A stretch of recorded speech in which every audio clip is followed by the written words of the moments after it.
Привет, друзья!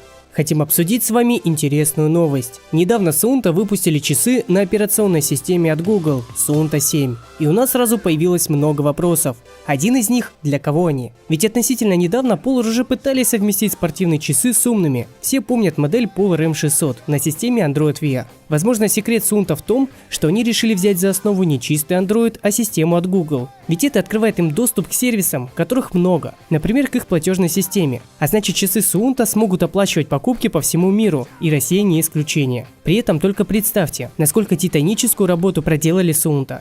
Им пришлось переписывать весь свой спортивный движок и помещать его поверх операционной системы. Часы получили AMOLED-дисплей с яркостью 1000 нит в усилении, барометрический альтиметр, популярные навигационные системы GPS, GLONASS, Galileo и так далее.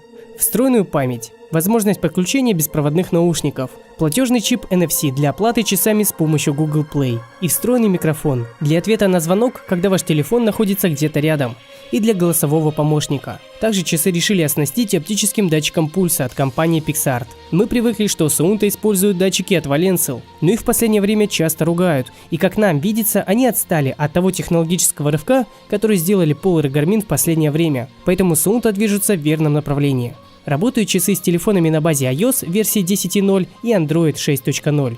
Исключением будут телефоны, работающие на Android Go. С ними часы работать не будут. Из крутых фишек в часах появились легендарные тепловые карты, загруженные в часы. К тому же их можно будет вывести на главный циферблат и видеть все ваши занятия в паре с суточной активностью.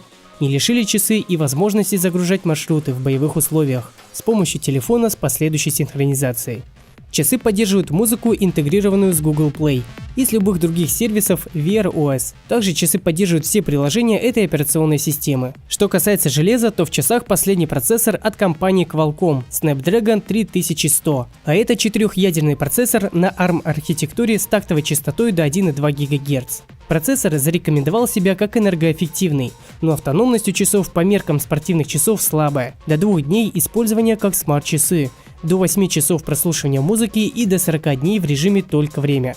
Довольно интересно будет наблюдать за новинкой, ведь когда ты делаешь спортивные плюс умные часы, тебя будут критиковать и хвалить обе аудитории. При этом, немного изучив вопрос, мы думаем Suunto 7 для людей, которые планируют заниматься спортом на любительском уровне. На это указывают еще некоторые нюансы. Например, в часах нету режима триатлон, и мы не нашли, с какими нагрудными датчиками будет работать новинка. Часы стоят плюс-минус 36 тысяч рублей, а это на 5 тысяч дороже, чем у Garmin Venu, в которых тоже есть платежи, тоже есть AMOLED-овский дисплей и музыка.